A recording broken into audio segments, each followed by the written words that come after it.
The courtroom smirked when a young black girl nervously stood up to speak. Within 90 seconds, those smirks turned to tears, and the atmosphere shifted like thunder on a clear day. What she revealed tore open hidden wounds of racial injustice buried beneath polished marble floors and wooden benches. This isn't just a story, it's a mirror to America's soul. Before we deep dive into this interesting story, subscribe to our channel and tell us where are you watching from. Share in the comments below. The courtroom smelled like old wood and slow decay. A quiet air of routine surrounded the judge's bench, as if justice here was just another dusty performance. But amid the dull hum of legal chatter and shuffling papers, a single figure stood out. Not because she demanded attention, but because she held it in stillness. Ariyah Monroe, 15, sat at the defendant's table though she wasn't the one on trial. Her small frame was folded tightly into the metal chair, shoulders stiff, gaze fixed forward. The fluorescent lights cast a pale glow on her dark skin, making her look more like a shadow in someone else's story. Born in the heart of Birmingham, Alabama, Ariyah carried more than just her backpack into that courtroom. She carried a name soaked in struggle, bound in generational trauma, and stitched with the weight of a father the system erased. Her father, Ariyah Monroe, had once stood in a courtroom just like this one, accused of a robbery he didn't commit. At 19, he was sentenced to 25 years based on shaky testimony, a biased jury, and the color of his skin. The evidence? Circumstantial. The witness? Coerced. The verdict? Inevitable. Ariyah was born in the visitation room of that story. Her mother, Lenora, a fierce activist with sharp eyes and a voice trained in protest, named her Ariyah because it meant lioness. "You're going to need that strength," she told her daughter the day they brought her home from a jailhouse nursery. From the start, Ariyah was wrapped in fire. Love that burned through injustice, hugs that trembled from exhaustion, lullabies laced with warnings. Now, 15 years later, Ariyah sat in court again. This time as a witness in a juvenile case where she was supposedly the victim of school harassment that escalated into police involvement because she refused to cooperate. She hadn't fought back, she hadn't screamed, she had simply asked a question. Why is he allowed to say that to me? That question earned her a suspension, a threat of expulsion, and now a court hearing. The system didn't see her as a girl. They saw her father's record in her blood, her mother's activism in her spine, and her skin as a caution sign. Her public defender whispered something useless, legal noise without weight. The judge, an older white man with thin-rimmed glasses and a permanent frown etched into his cheeks, glanced at her without much interest. The prosecutor had already painted Ariyah as defiant, emotionally reactive, and likely influenced by unstable home dynamics. In other words, dangerous, predictable, black. Ariyah hadn't said a word all morning. She sat with her back straight, hands resting on her thighs, as if folded prayers. Her mother sat behind her, eyes sharp and locked onto the judge like a hawk that had waited too long to strike. The bailiff called for a recess, and the judge began to shuffle his papers, signaling the end of testimony for the day. But Ariyah's voice, quiet yet precise, slipped into the air like a sudden storm. "Can I say something?" The room stilled. A few heads turned. The judge looked up, surprised. He adjusted his glasses and gave a short chuckle, low and dismissive. "This isn't the time for speeches, young lady," he said, smiling faintly, as if correcting a student in a classroom rather than responding to a person pleading for dignity. But Ariyah didn't move. She repeated herself, softer this time, but with edges carved in steel. "Can I say something?" It was the question that broke the air. The judge blinked. The court clerk glanced up. Someone in the back row coughed, but no one spoke.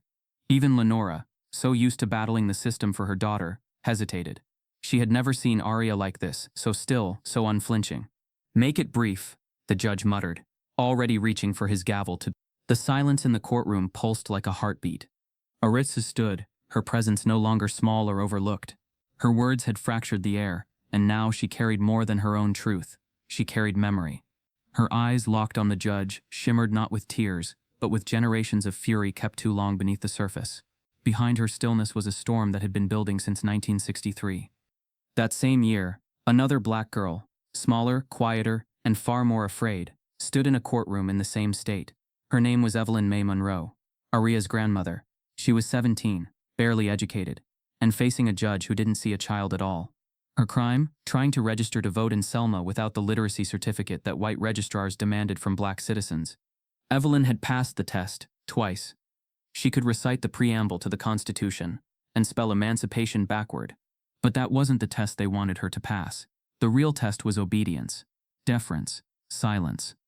When she asked if she could reapply, the judge chuckled. Not a belly laugh, just a grin, slow and cold. That grin branded itself on her soul, the same expression that now flickered on the face of the man before Ariyah, as if time folded, and that old smirk was reborn in him, unchanged by decades of alleged progress. Evelyn had walked out of that courtroom humiliated, but not broken. That night she went home and scrubbed White family's laundry until her fingers bled, then sewed patches onto her youngest son's pants. That son, Ariyah Monroe, would be arrested at 19, and now his daughter was here, rewriting the script they kept forcing her family to read from. The room leaned in as Ariyah took another breath. "You want to know why this feels familiar?" she said, her voice steady. "Because my grandmother once stood in front of a judge just like you. And you know what he did?" He smiled at her failure like it was entertainment. Gasps rippled through the back of the gallery. A woman in a burgundy scarf pressed her hand to her chest. The stenographer looked up for just a second before typing again. "She told me," Ariyah continued, "that the worst part wasn't being turned away. It was knowing that her dignity wasn't even worth an explanation." That story wasn't a bedtime tale in their household. It was scripture. Lenora, Evelyn's daughter, had grown up watching her mother kneel before injustice every day, then rise and fight again. That fight hardened Lenora into steel. When the LA riots exploded in '92, she was there.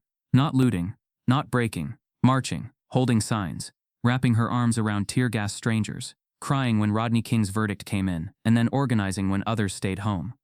Lenora had one rule in her household, scrawled in chalk on a board near their kitchen: "Speak up even when they laugh."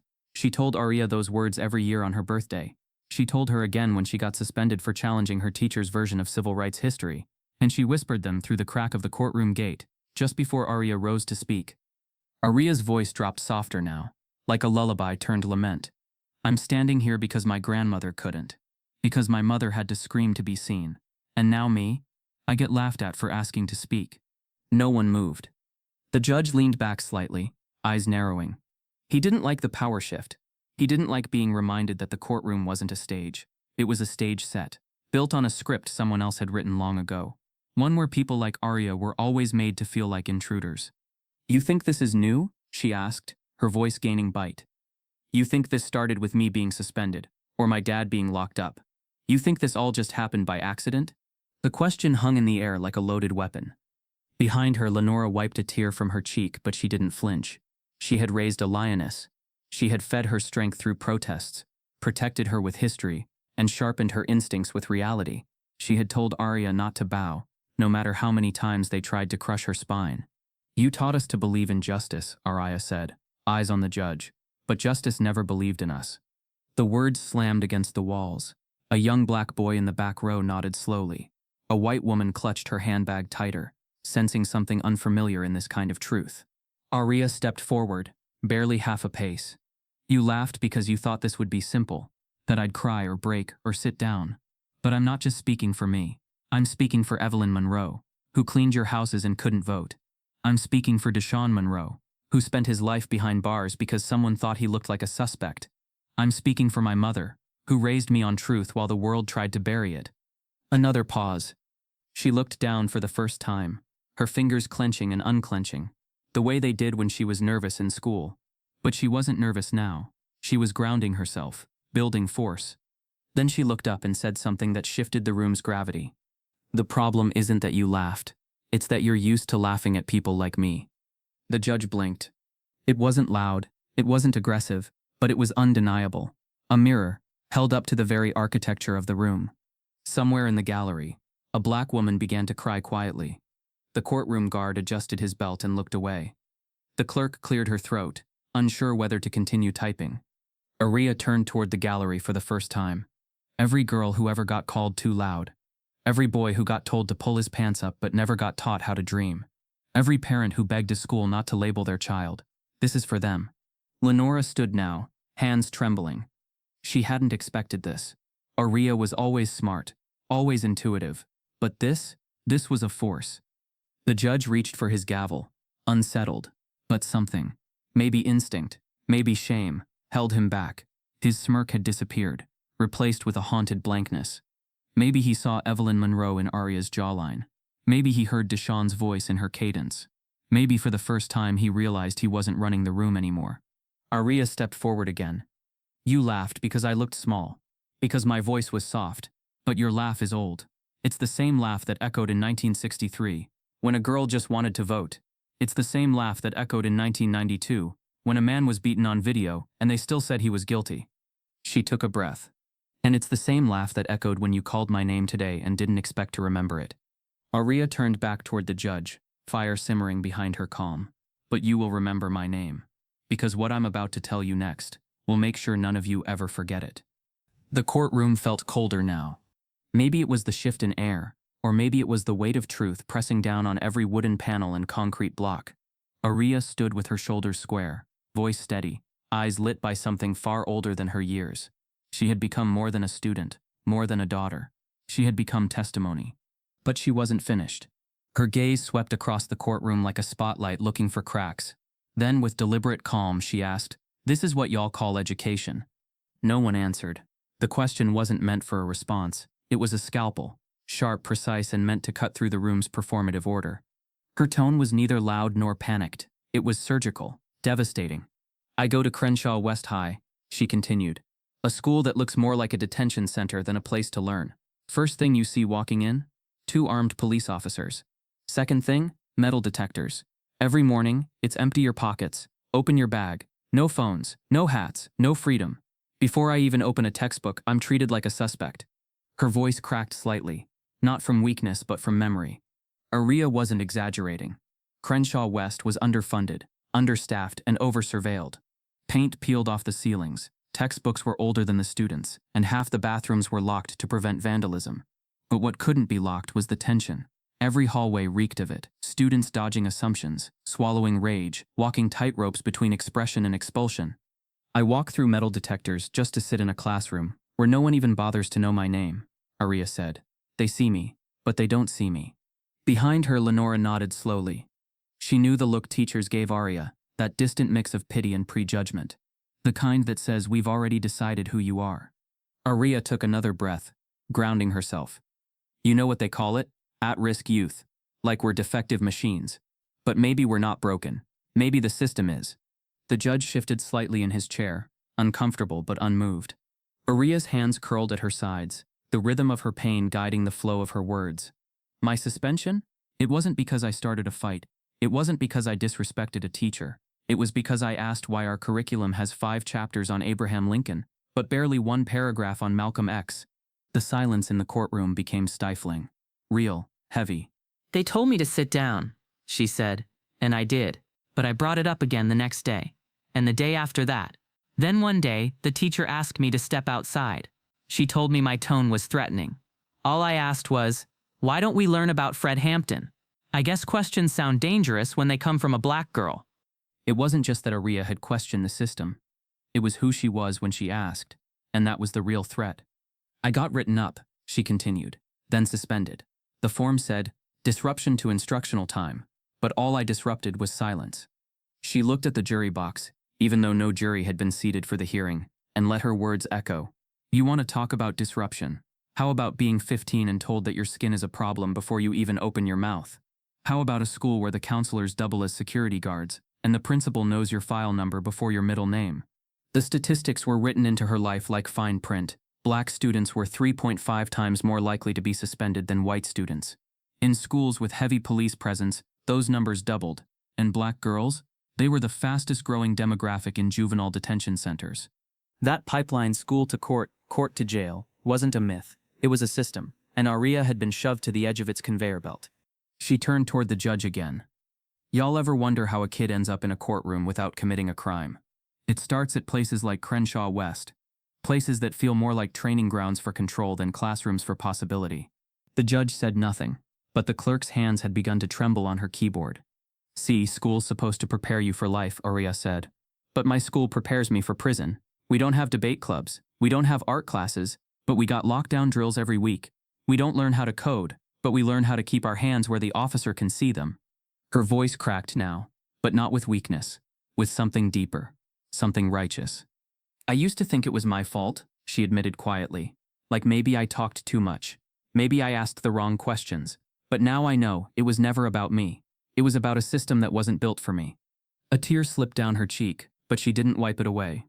"Y'all built schools to shape futures," she said. "But you shaped mine to match my father's. Suspended at 15. Arrested at 9. Someone in the gallery sobbed, muffled behind their hands. And when I tried to ask why, Ariyah said, voice low, one of my teachers told me I was a troublemaker with a thug's future. The words dropped like stone into still water. Ripples spread across the room. Shock, disbelief, rage. Even the judge's eyes flicked up from his notes. Lenora closed her eyes. She'd heard the phrase before. In a meeting, in a hallway, in a whispered warning from a vice principal who thought he was being helpful. Ariyah stood still, letting the weight of the words settle. She said it like it was a fact, like it had already been decided, like my path was printed in ink. She took a single step forward. Well, if she's watching now, I hope she sees this. Because I'm not a thug, I'm not a threat, I'm not a statistic. Ariyah looked out across the courtroom, her voice clear and cutting. And when I tell you her name, you'll understand just how deep this sickness goes. The courtroom was still reeling from Ariyah's last sentence. Her words hadn't just exposed a teacher, they had exposed a culture. But as the silence stretched, the assistant district attorney stood slowly, smoothing his tie with mechanical calm. He looked to be in his early 40s, polished and practiced, with a demeanor that suggested he thought he knew how this would end. He cleared his throat, forcing civility into his tone. Miss Monroe, he began, we understand that you feel unfairly treated by your school. But we must address the incident that brought you here today. You were accused of theft from the administrative office. That's a serious allegation, even for a juvenile. Ariyah didn't blink. Though the evidence was ultimately inconclusive, the DA continued, glancing at his file. We can agree this was a matter of poor judgment, a lapse in maturity. You're a bright young woman, clearly, but you're also a misguided youth. There it was, the phrase. Misguided youth. 2 words meant to sound gentle. 2 words that landed like a punch in the gut. They always wrapped racism in language that sounded reasonable, respectful, as if her entire identity could be reduced to a phase, as if trauma was something she'd grow out of, as if truth had nothing to do with it. Ariyah's jaw tensed, but she didn't interrupt. Not yet. The accusation had begun 3 months earlier. The school's front office reported that $200 had gone missing from the petty cash drawer after lunch. Cameras in the hallway showed a group of students walking past the office door. Ariyah was one of them, wearing her signature red jacket, walking to class. That was all. But red was loud. Red drew attention. Red made it easy to say, she looks familiar. And that was all it took. The next day, 2 officers showed up during 6th period. Ariyah had just turned in her science quiz when they asked her to step into the hallway. They didn't ask if she had taken anything. They didn't ask if she had seen anything. They asked if she had money on her. Then they cuffed her. Right there, in front of her class. No one said a word. No one stood up. Her teacher looked away. It didn't matter that they had no warrant, no cause, no probable anything. Ariyah was 13 the first time she watched her father be frisked during a family visit. She'd learned early that for some people, black presence was always probable cause. The security footage from inside the office eventually proved she'd never even entered the room. The school dropped the charge. But the paperwork never really goes away. It lingers in databases, on transcripts, in whispers. She had already been fingerprinted, booked, labeled, and maybe worse, believed to be guilty, because that's what the system does. It doesn't need proof, just someone who fits. Lenora had gone volcanic. She marched straight into the school's front office the next morning, demanding names, badge numbers, apologies. But they offered her soft phrases and tighter smiles. They told her it was policy, protocol, a misunderstanding, but they never once said wrong. And the community? Silent. Neighbors who once complimented Ariyah's manners suddenly avoided eye contact at the grocery store. Teachers who praised her writing now hesitated before calling on her in class. She wasn't convicted, but she had been converted, from student to statistic. Ariyah finally looked up at the DA. I didn't take anything, she said, her voice low but unwavering. The DA didn't flinch. We're not suggesting intent. We're acknowledging the optics, the context. This wasn't personal. She smiled slightly. Not with humor, but something closer to disbelief. Not personal, she echoed. You cuffed me. You booked me. You fingerprinted me. I missed 3 days of school and had to explain why I got arrested. My mother lost half a week of work trying to defend me. I still have nightmares. But sure, not personal. Her tone sliced through the courtroom like broken glass. The DA stiffened. No one's suggesting you're a criminal, Miss Monroe. You're a misguided. Stop calling me that. It wasn't a shout. It was a command. The room stilled again. Ariyah's voice rose, not in volume, but in intensity. You say misguided like I took a wrong turn, like I got lost. But I've never been lost. You've just never bothered to learn the map. She stepped forward, the force of her truth rising like a wave. You think I'm misguided because I speak up, because I refuse to stay quiet when the system fails me. You think I'm misguided because I challenged a curriculum that lied to me, because I asked why Black history only exists during 1 month. Behind her, Lenora pressed her hand over her heart. It wasn't pride, it was pain wrapped in fire. The judge leaned forward now, visibly unsettled. Ariyah's gaze locked on the DA. Let me tell you what's misguided. Believing that just because you dropped the charge, the damage disappears. Thinking your apology on paper erases the handcuffs on my wrists. Acting like your system has never gotten it wrong. She paused, then turned toward the gallery, scanning the faces of people who didn't know her, but would leave with opinions anyway. I want you all to remember something, she said slowly. I didn't steal that money, but you all stole something from me. The words froze the air. My innocence, my safety, my right to just be a child. She turned back to the judge. You're all so quick to call me a problem, but maybe the problem is what you see when you look at me. And then came the moment. She leaned closer to the microphone, her voice clear, her gaze unflinching. I was guilty of being Black. The bailiff, stoic all morning, dropped his pen. It hit the floor with a sharp clang that echoed through the silence like a gunshot. The sound of the bailiff's pen striking the floor reverberated like a bell no one expected. It was sharp, metallic, and oddly poetic, the first real crack in the courtroom's facade. Ariyah didn't flinch. She had already said what needed to be said. But her story wasn't over. In fact, it hadn't even truly begun. She looked around, then down at the polished floor beneath her. The tiles were gleaming, too clean, almost reflective, sterile like a hospital, but cold like a mausoleum. A place built to look trustworthy, but designed to bury truths. Her eyes drifted back to the bench. The judge, gray-haired, still postured like authority was his birthright, tried to regain composure. His gavel hand hovered slightly above the table, unsure whether to move or stay still. But he wasn't in control anymore. Not of her story, not of this courtroom. Ariyah's voice returned, softer now, almost reverent. Judge Renner.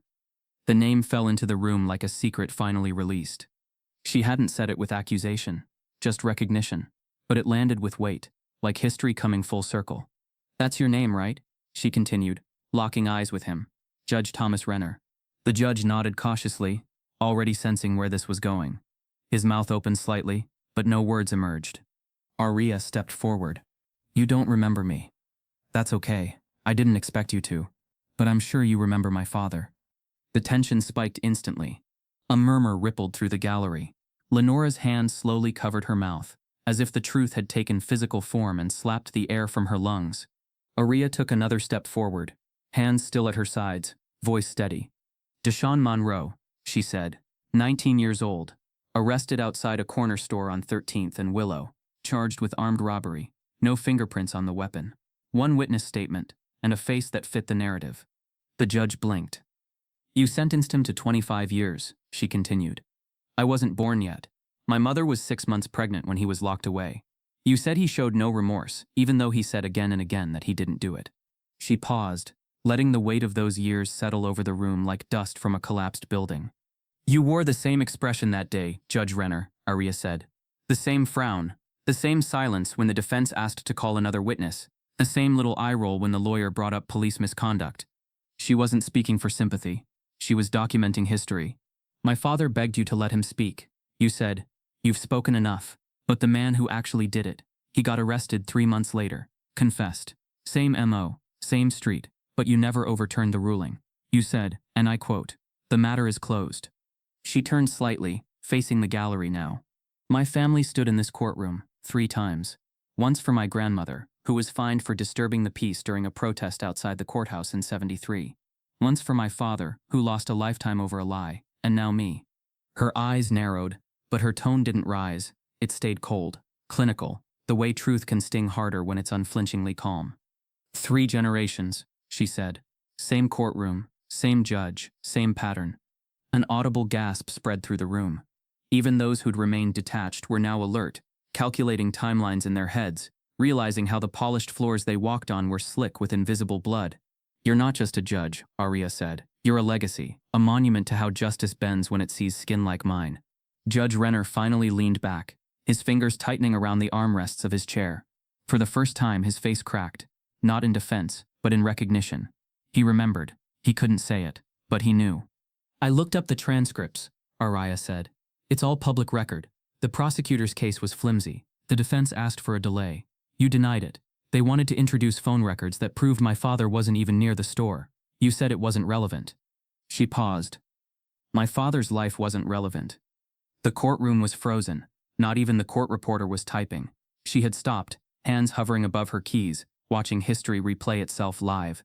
Ariyah inhaled, a slow, deliberate pull of air. My father is still in prison, she said. We appealed. We begged. But each time the paperwork hit the same wall. Your verdict, your signature, your seal. She turned back to the judge. I used to wonder if justice was blind. Now I know, it just turns its head when we walk in. The judge's face paled. His grip on the bench loosened. Ariyah wasn't just speaking for herself anymore. She was dragging ghosts into the light. I was 9 the first time I visited my dad. I remember the sound of the buzzer, the metal door, the way they patted me down like I might be smuggling something in my Hello Kitty backpack. He told me not to cry, but I never stopped. Behind her, Lenora stood silently, her lips trembling. Ariyah's voice dropped to a whisper. You stole his voice, but I'm giving it back, right here, right now. And then came the twist. She reached into her folder and pulled out a single photocopied document, a page from the original trial transcript. She walked to the clerk's desk and handed it over. I want this read into the record, she said. The judge hesitated. Miss Monroe. It's your words, Judge Renner, she said. Your closing remarks. The moment you told the courtroom that though evidence was limited, the defendant's demeanor confirmed guilt. She stepped back to the center. His demeanor, she repeated. That's what sent him away. Not facts, not proof, just the way he looked. And there it was, the nakedness of it all. Justice hadn't failed her family by accident. It had been architected to work exactly this way. My family has stood in this courtroom for 3 generations, Ariyah said, her voice carrying the weight of every Monroe who came before her, and not once have we found justice here. The judge shifted. Not a small movement. His entire posture collapsed into the seat, spine curling inward. His hands trembled. The gavel didn't move. His authority, the robe, the bench, the silence felt suddenly paper-thin. For the first time, he looked afraid. The judge's shift in posture sent a tremor through the courtroom. For the first time, the symbol of power looked human, aged, uncertain, maybe even ashamed. But Ariyah didn't gloat. She didn't need to. The truth had already spoken louder than any verdict ever could. She stood silently for a moment, letting the weight of her last words settle like dust on polished wood. Then slowly, she turned back toward the gallery. Let's talk about the laugh, she said, her voice even and sharp. Let's talk about how normal that moment was. Her gaze didn't move to the judge. It scanned the room, challenging every face that hadn't flinched when the laughter broke out earlier. When I asked to speak, she said, a few of you smiled. Some chuckled. The judge did too. It wasn't loud. It wasn't cruel. Just familiar. She took a step forward. That's what hurt the most. Not the volume of it, the ease of it, how quickly it came, how natural it felt to some of you to laugh at a black girl finding her voice. She wasn't asking for sympathy. She was dissecting a disease. They didn't laugh because I was funny, Ariyah said. They laughed because I was unbelievable. Because the idea that someone like me could challenge this space, this structure, was absurd to them. The courtroom remained silent now, gripped by the precision of her truth. That laugh wasn't new, she said. It was inherited, handed down like a family heirloom. It's the laugh that met my grandmother when she tried to vote. It's the laugh that followed my mother when she was the only black student in her AP class. It's the laugh that lingers in office hallways when we're labeled too loud, too sensitive, too angry. Her voice cracked slightly, just enough to reveal that this wasn't performance. It was release. They laughed because truth scares cowards, she said, her tone low but searing. Because deep down, they know that our silence is the only thing that keeps their comfort intact. Behind her, Lenora exhaled a breath she hadn't realized she'd been holding. Ariyah walked slowly toward the front of the gallery. She no longer needed permission to move. Her presence alone had claimed the space. You want to know what happens after a black girl speaks? She asked. I'll tell you. She turned to the row of reporters scribbling notes on their pads, their eyes flickering up only when something sounded headline-worthy. They take our voice, she said, then rewrite it. She gestured toward them. They'll say I was brave, poised, passionate, but they'll leave out the rage, the history, the pain. They'll reduce me to a moment, clip a soundbite, go viral, and never mention the roots. Ariyah's eyes narrowed. And when the story fades, they'll return to their desks. The judge will return to his bench. My father will still be in prison. The reporters didn't move, but one slowly put her pen down. They don't just fear what we say, Ariyah continued. They fear that we might be believed, that people might actually listen. And if they do, then this whole machine starts to shake. Her tone dipped into something deeper now. Not anger, but defiance aged into wisdom. They call us angry, she said, but what they mean is unapologetic. She reached into her folder again, pulling a single page creased, well-worn, typed in bold print. Toni Morrison once said, "The function of racism is distraction. It keeps you from doing your work. It keeps you explaining over and over again your reason for being." A soft murmur moved through the room. That's what that laugh was, Ariyah said. A distraction. A reminder that no matter how smart, how careful, how respectable we are, our humanity is negotiable. She folded the paper, placed it on the podium, and continued. I read Audre Lorde too, she said. She said your silence will not protect you.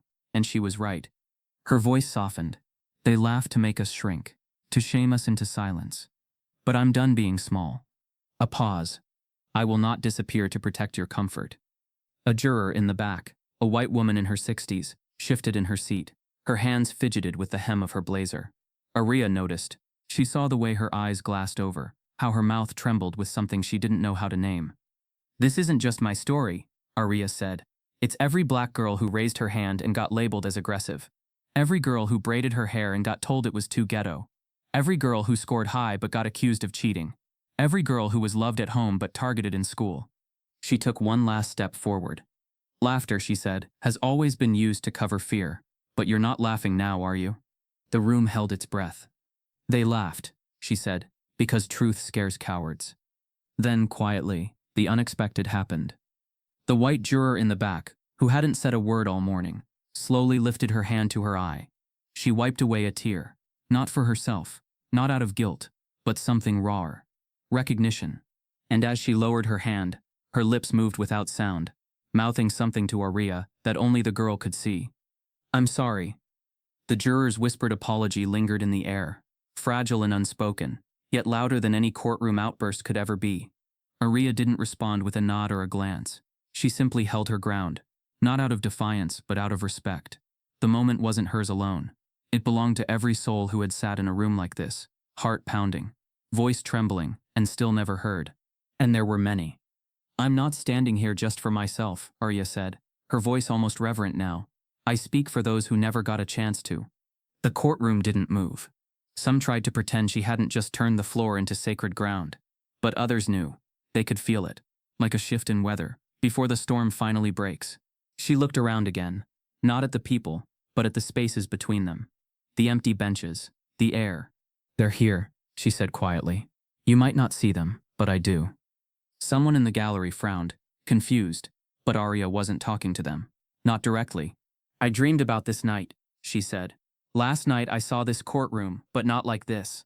The lights were dim, the room was older, dustier, and the benches, they were filled, every seat, but not with y'all.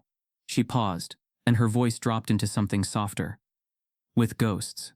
Her mother's breath caught. Ariyah didn't flinch. They were all watching me, silent, still, some in church clothes, some in uniforms, some with scars across their faces, and not a single one of them looked surprised. She let the silence stretch, each word painting the vision into the courtroom's marble walls. There was Khalif Browder, she said, accused of stealing a backpack. No trial. 3 years at Rikers, 2 of them in solitary. He was 16. A pause. He died by suicide, but we all know who really killed him. Gasps, a shifting of weight, a reporter's pen slowed mid-stroke. There was Tamir Rice, she continued, 12 years old, playing in the park with a toy, shot in under 2 seconds. Her tone held no theatrics, just mourning and memory. There was Aiyana Stanley Jones, 7, asleep on her grandmother's couch when the police threw a flash grenade into her home and shot her. A young black woman in the gallery wept openly now, tears falling with no effort to hide them. They were all in my dream, Ariyah said. But they weren't broken. They weren't screaming. They were just watching, waiting. She turned slowly, facing the front of the courtroom, waiting for someone to finish their sentence. The judge's eyes dropped. Ariyah continued. I saw Emmett Till, his face swollen, one eye missing, but still standing tall. He didn't speak, just nodded. The room was holding its breath. I saw the Scottsboro boys wrongly accused, beaten, jailed. I saw Brianna, I saw George, I saw Trayvon, and I knew. She stopped, just long enough to make the next words unforgettable. They weren't waiting for justice. They were waiting for truth. A chill rolled through the benches. They didn't get closing statements, or second chances, or apologies, but they're still here, in the way we speak, the way we march, the way we rise, even when we're tired of rising. She stepped closer to the jury box. They are the reason I didn't sit back down when you laughed. They are the reason I'm not afraid to stand here now. Behind her, Lenora wiped her face with trembling fingers. Her daughter wasn't just delivering testimony. She was channeling legacy. Ariyah returned to center, voice fierce again. This courtroom was never meant for justice. Not for us. It was built to keep things orderly, predictable, quiet. A few heads lowered, eyes darted away. But we are not quiet, she said. We are thunder that's learned how to walk. She glanced once more at the gallery, her gaze catching on a young black boy in a too big hoodie, maybe 10, maybe 12, watching with wide, searching eyes. And if this courtroom still doesn't hear us, she said, then it's haunted for a reason. The moment hung suspended, dense with history, grief and defiance. I speak, Ariyah said, for those who never got a chance to. A beat of stillness. Then, without warning, a lawyer in the second row gasped too loudly, startled by her own trembling. Her hands jerked, and her leather notebook slipped from her lap. It hit the polished floor with a thud that cracked the tension. All heads turned. The notebook fell open to a page circled in red ink, visible from the aisle. Petition to reopen Monroe v. State. The notebook on the floor stayed open like an exposed wound. Petition to reopen Monroe v. State glared from the page, its red circle pulsing in the minds of everyone who saw it. But no one moved to pick it up. The silence was too thick, too sacred. Ariyah stood still, eyes wide but not with surprise, with certainty. She had known it all led here. She hadn't planned it this way. But some truths don't follow scripts. They rise like smoke when the room forgets to breathe. But the system wasn't done resisting. Judge Renner's voice broke the silence like glass underfoot. Miss Monroe, he said, clearing his throat. I must remind you, this court is not your platform. This hearing has already exceeded its procedural bounds. He reached for the gavel. Ariyah didn't move. Her hands remained at her sides. Her chin lifted slightly, not in rebellion, but in declaration. And whose bounds are those, she asked. Who set them? Who do they serve? Her voice was louder now, not screaming, not trembling, just rising. Renner's fingers wrapped around the gavel, his posture stiff with authority. If you do not yield the floor, I will be forced to— To what? Ariyah cut in, her voice clear. Silence me, again? The murmurs started in the gallery. Low at first, then layered soft disbelief, subtle agreement, one or two gasps from those who realized the girl had turned the courtroom upside down with nothing but words. I've sat through every lie, she continued, her voice slicing through the rising tension. Every accusation, every headline, every label, misguided, loud, disruptive, defiant. I let y'all speak over me, around me, about me, but not to me. Renner's lips parted, but he didn't speak. You talk about order, Ariyah said, gesturing around the room. But order for who? Y'all call this justice, but it's just a stage. Y'all call this truth, but it's just a script. She stepped toward the podium again, slow and deliberate. Y'all call this order, she said louder now. This feels like a funeral. Her voice cracked on the last word. Not from fear, but from weight.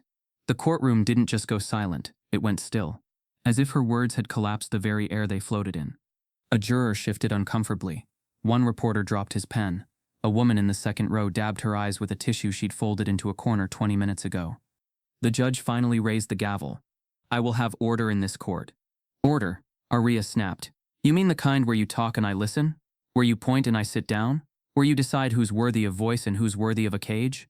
The gavel slammed down with a thunderous crack. Enough. But Ariyah didn't stop. That gavel, she said, pointing directly at the bench. That's not justice. That's control. That's a stamp of finality on stories that were never finished. Her voice rang with authority. You hit that gavel like it erases what's been said, like it silences what's been done. But all it really does is echo back the same lie louder. The courtroom murmurs rose into a hum uncontrolled now. Discomfort settled like fog over every bench, every body. Renner's face had gone pale. He shifted in his seat, hand still trembling over the gavel's base, as though questioning whether the wood in his hand still meant anything.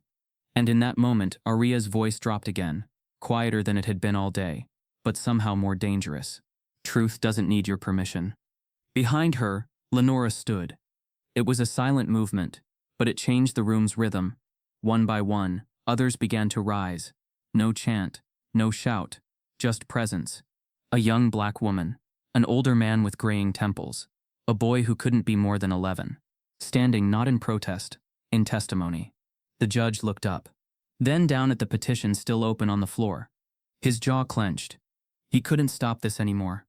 Court is recessed, Judge Renner muttered. His voice was barely audible. Then louder. We'll reconvene at a later time. He stood too quickly, knocking his chair slightly off balance.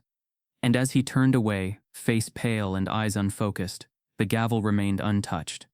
For the first time in his long career, he couldn't bring himself to use it. The courtroom didn't return to silence. Not completely, not like before. The judge had recessed, yes, but no one moved. No rustle of coats, no shuffle of paperwork, no exit, just breath, just presence. And Ariyah stood in the stillness like a monument made of grief, rage, and truth. She turned toward the gallery now, really looked at it. Past the lawyers, past the notepads, past the stairs.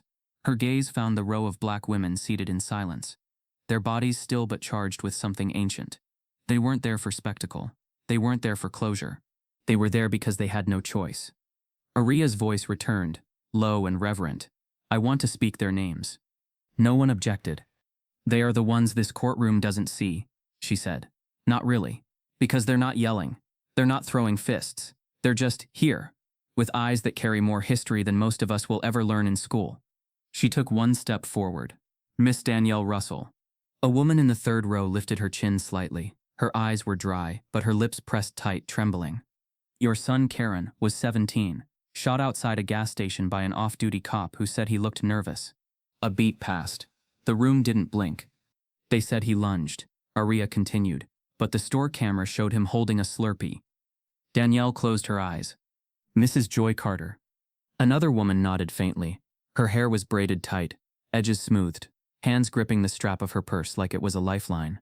Your daughter Jasmine was 11. You sent her to school in a hoodie that read unapologetically black.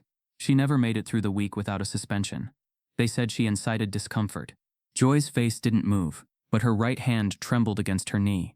Ariyah kept going. Miss Trina Powell. Your son Michael was tasered in gym class for non-compliance. He didn't hear the order. He was born deaf. Trina swallowed. A tear rolled down, unbothered by pride. Ariyah stood straighter.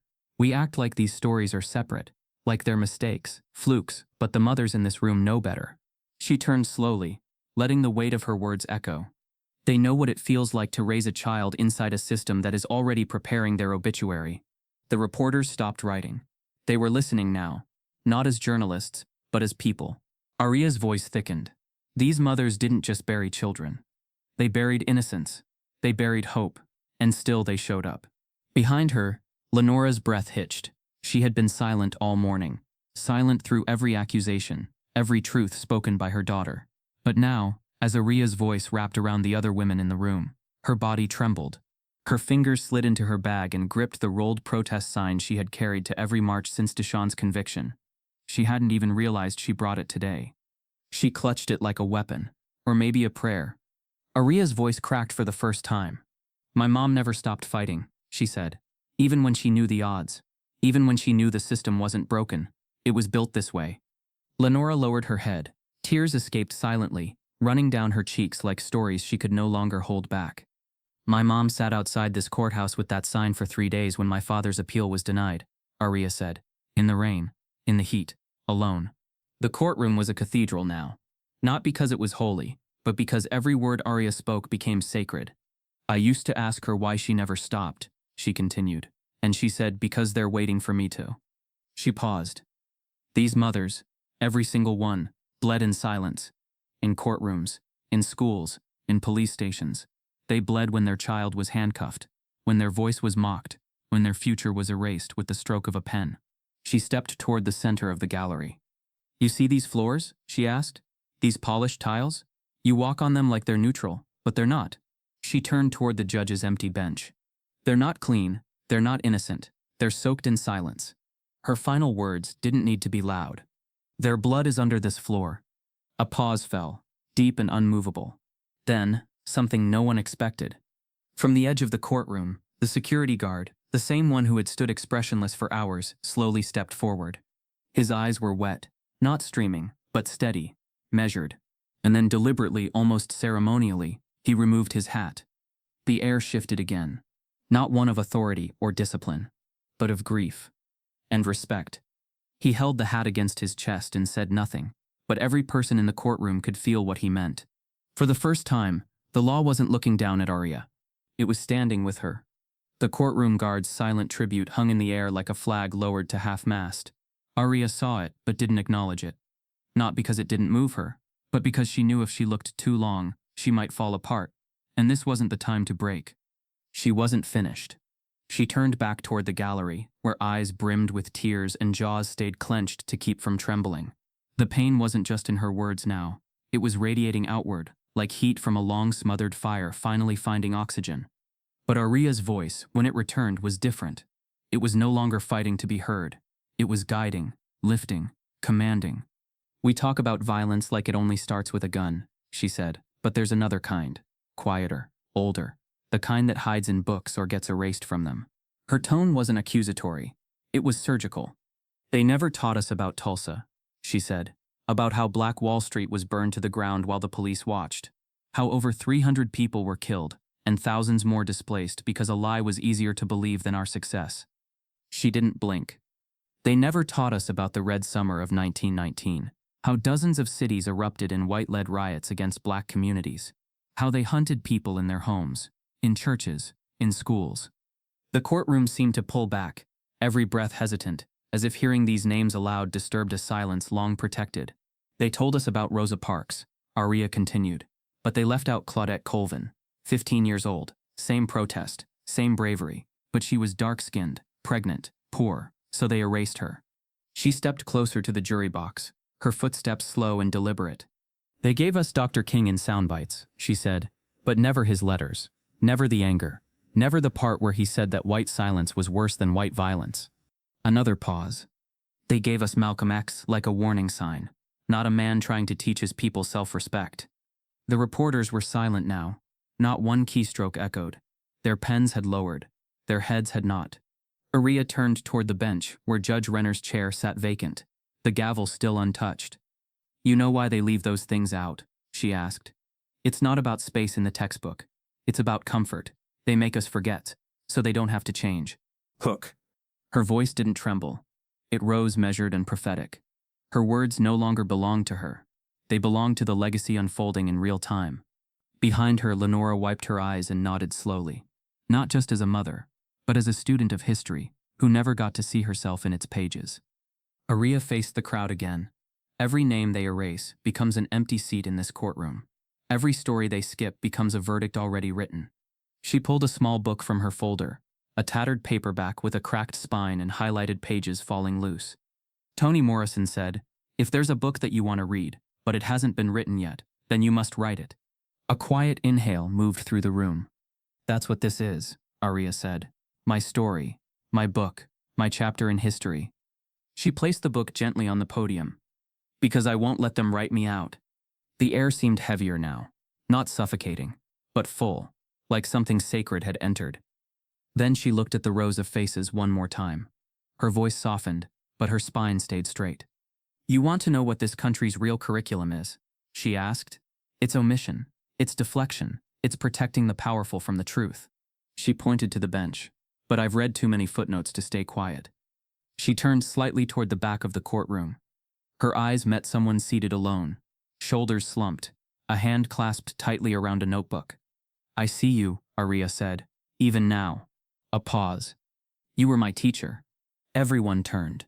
The woman in the third row froze. Her name was Miss Callahan, and she'd taught social studies at Crenshaw West for 15 years. She was the one who had once marked Ariyah's essay on Malcolm X as too emotional, the one who had praised MLK quotes but never answered questions about Fred Hampton, the one who believed she was doing enough. Now she sat, mouth slightly open, eyes wet. Ariyah didn't scold, didn't shame, she just nodded gently. "You taught me what was in the book," she said, "but you skipped the parts that matter." And that was when it happened. Quietly, without warning, Mrs. Callahan covered her face with both hands and began to cry. The courtroom didn't know what to do with Miss Callahan's tears. They weren't violent, they weren't loud, but they were public. And in a space where black pain had been turned into spectacle, white sorrow felt intrusive, misplaced, almost theatrical though unintentional. Ariyah stood still as her former teacher wept into her hands, surrounded by silence that felt less like support and more like surveillance. No one moved to comfort the woman. No one dared. It wasn't because they lacked empathy.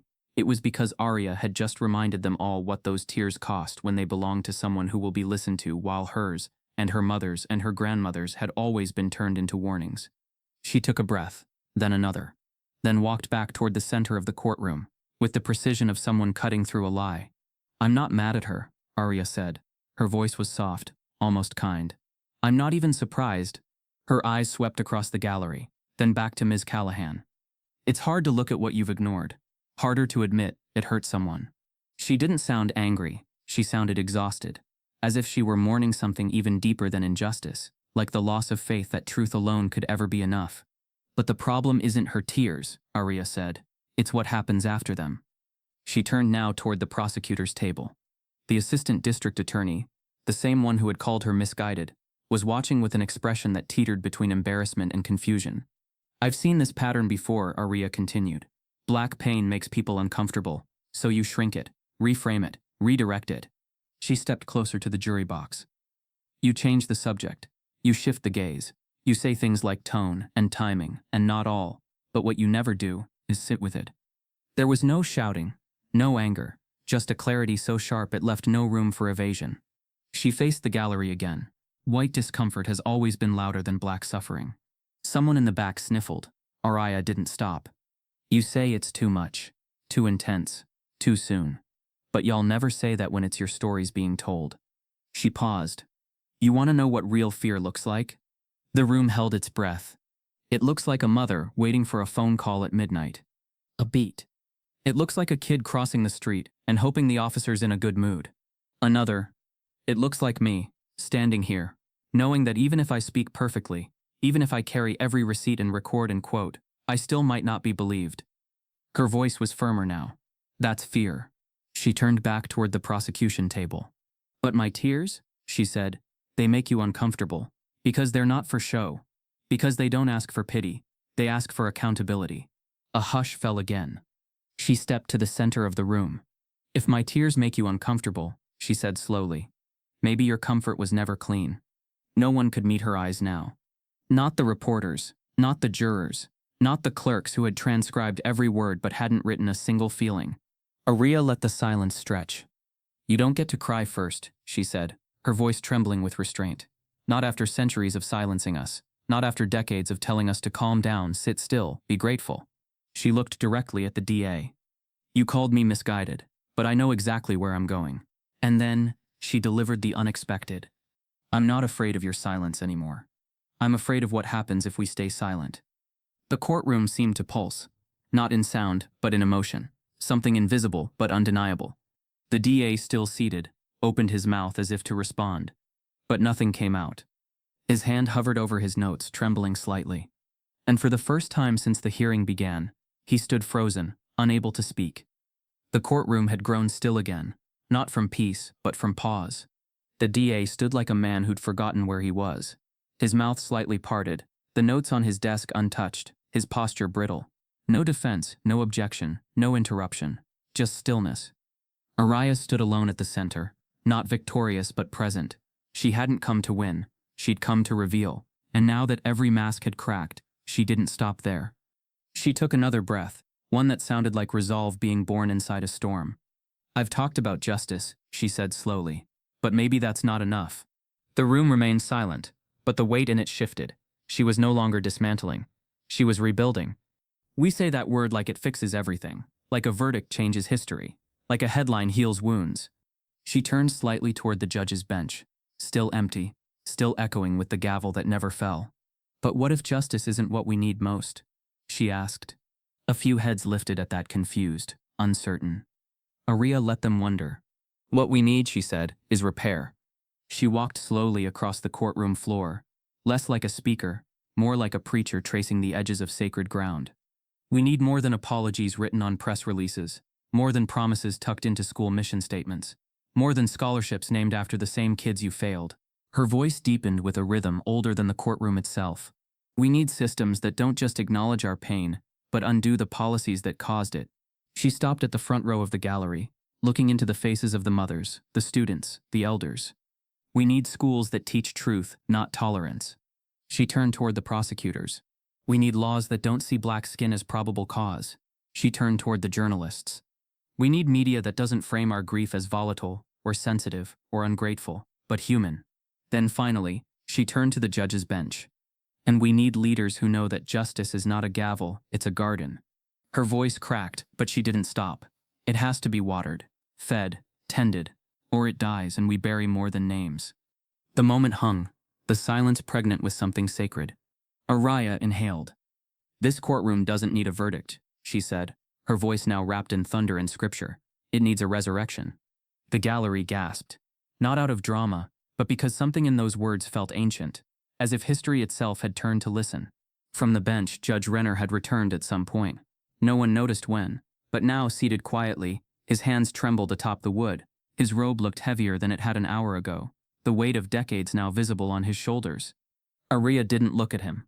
She bowed her head, not in submission, but in reverence. To resurrect something means to breathe life back into what was called dead, she said, to restore what was buried, not with slogans, but with soul. Her tone turned softer. My father is still alive, but they buried him anyway, in paperwork, in prison bars, in the silence after the ruling. She turned to the audience. My classmates are alive, but they're being buried, in underfunded schools, in lowered expectations, in statistics that never asked their names. Then back to the front of the room. We talk about reparations like they're money. But what about the soul? What about the stories erased, the dignity stolen, the dreams silenced before they had air to grow? Her voice caught, then steadied. What we need is redemption. There it was, the word she hadn't spoken until now. Redemption. Something deeper than justice. Something longer than a trial.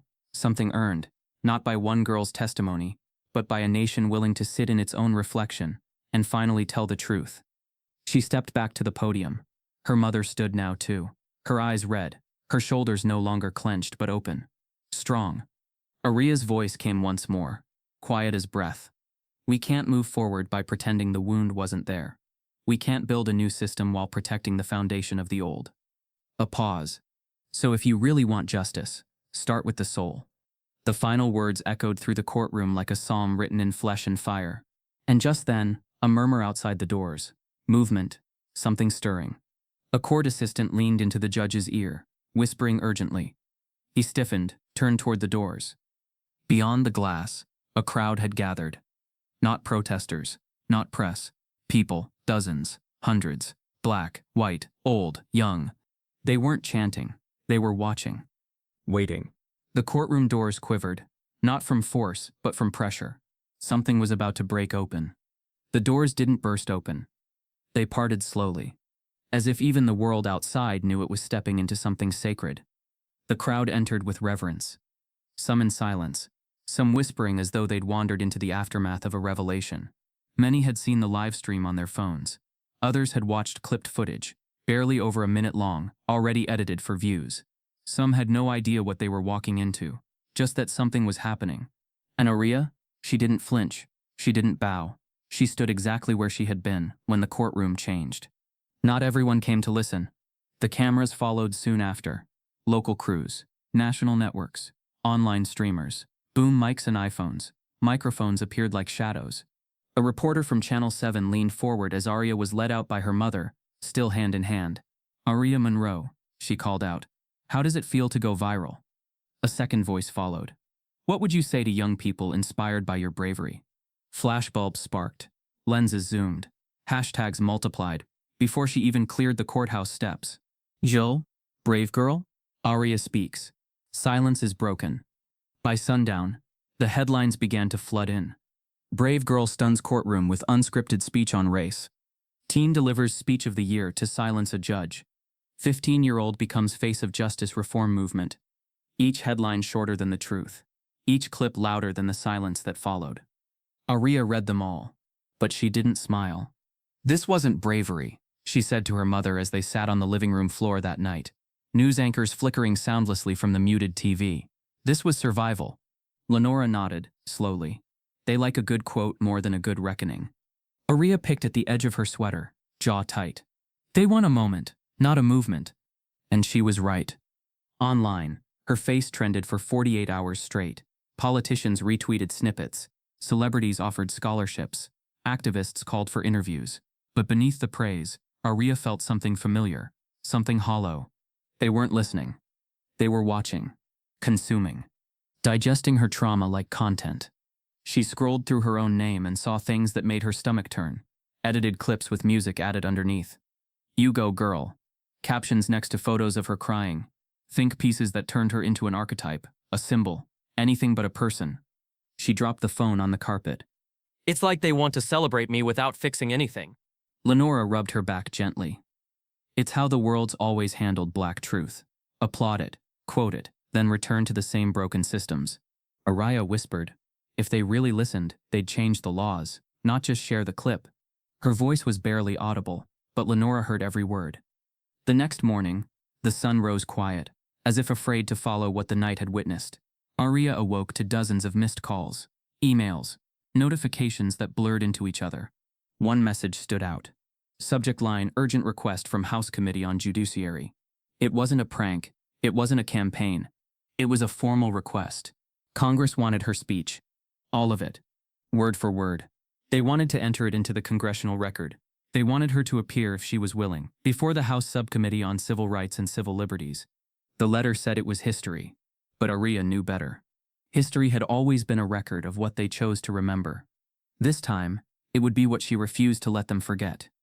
The email from Congress hadn't even gone cold before the second invitation arrived.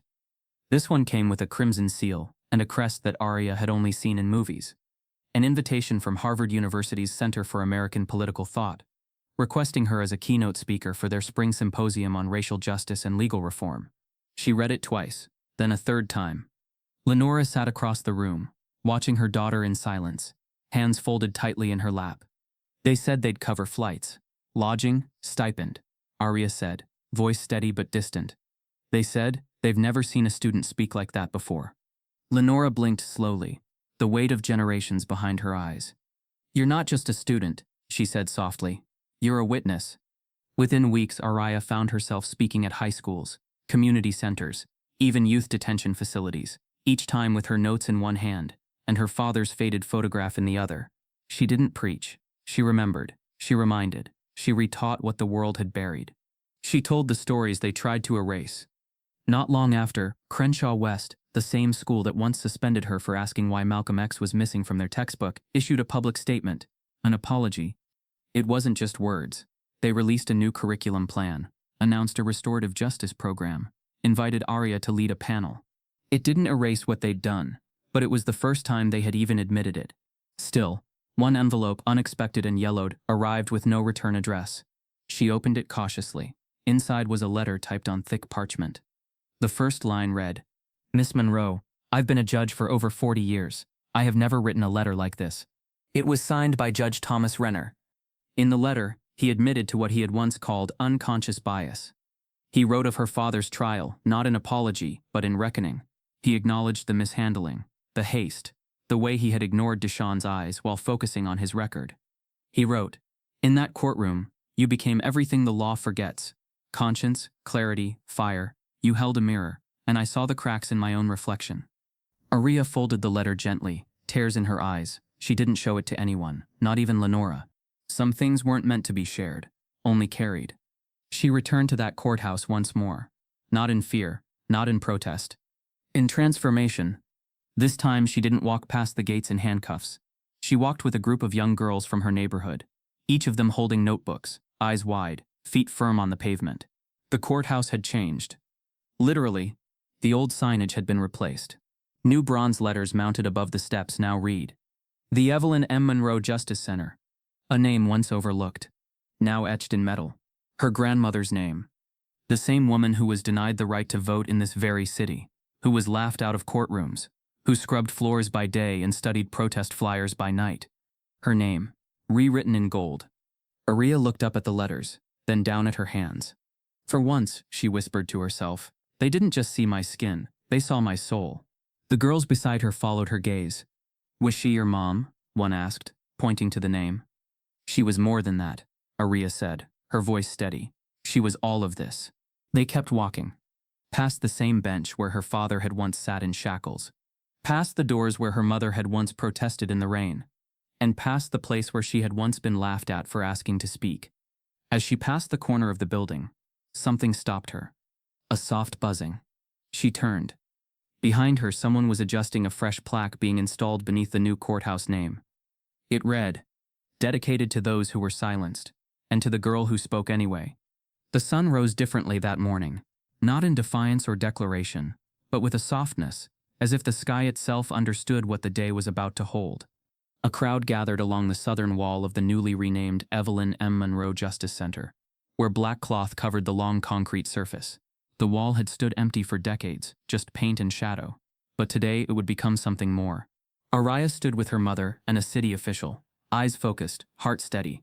Her fingers grazed the edge of the cloth, feeling the weight of it. It felt like history pressing against skin. When the cloth fell, silence followed. Gasps, then slow applause, but no one spoke, not right away. The mural stretched 12 feet high and ran the length of the wall. In its center stood 3 black women, one with wrinkled hands and church shoes, one with a protest sign tucked under her arm, and one in a red jacket, eyes lifted, mouth open, mid-sentence. Evelyn, Lenora, Ariyah. They weren't frozen in trauma. They were alive, radiant, strong, painted in warm golden tones and layered blues that seemed to breathe as the sun hit them. At the bottom corner of the mural, in bold hand-painted lettering, read, "She spoke." They rose. Ariyah's throat tightened. She reached for her mother's hand. Lenora took it without a word. Reporters asked questions, but Ariyah didn't answer. Not yet. She was listening, not to them, but to the silence that had once drowned voices like hers. That silence had been replaced. Not with noise. With reverence. Inside the courthouse, things had changed too.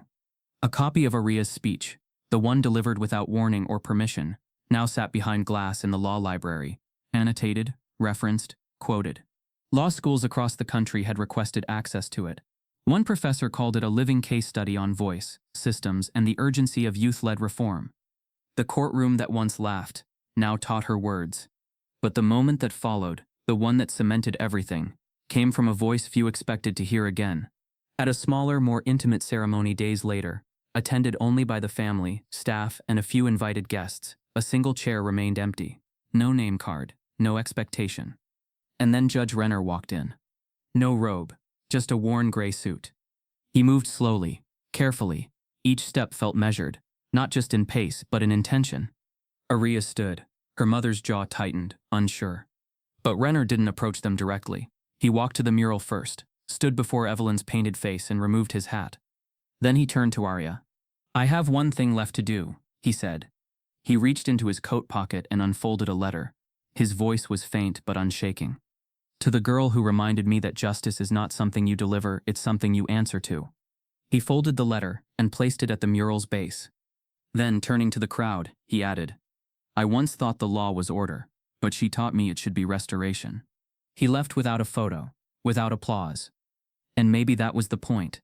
Later that day, Ariyah sat on the steps of the building with a group of students who had come from 3 different cities to hear her speak. They weren't much younger than she was, maybe 13, 14. Some wore shirts with her face, others had brought notebooks for autographs. But Ariyah didn't sign anything. She just listened. To their fears, their questions, their fire. "You made us feel like we could say something too," one girl whispered. Ariyah smiled. "You don't need to ask permission." She looked out at the courthouse, at the place where her voice had once been laughed at, and whispered. In 90 seconds, she gave the world what generations were denied. That quote would later be painted across school walls, printed on the back of binders, chanted at youth marches. But in that moment, it was just hers. That night, Ariyah walked the long block home with Lenora. They didn't talk much. The kind of quiet between them wasn't absence, it was legacy. But before they reached the porch, Ariyah stopped. Her phone buzzed. A new message, unknown number. We'd like to discuss a youth commission seat on the State Advisory Panel for Education Reform. We've seen your work, let's talk. Ariyah didn't smile. She lifted her head, eyes forward. Because she knew, her story wasn't over. It was only just beginning. If Ariyah's story moved you, if it made you pause, reflect, or see the world differently, then don't let it stop here. Subscribe to this channel to keep these stories alive, to amplify the voices that rarely make it to the podium, and to be part of the conversations that matter. And if you believe others need to hear this too, share it. Your like, your share, your comment. It's not just engagement. It's a signal that truth deserves space, that stories like Ariyah's aren't forgotten. Let's not just watch change. Let's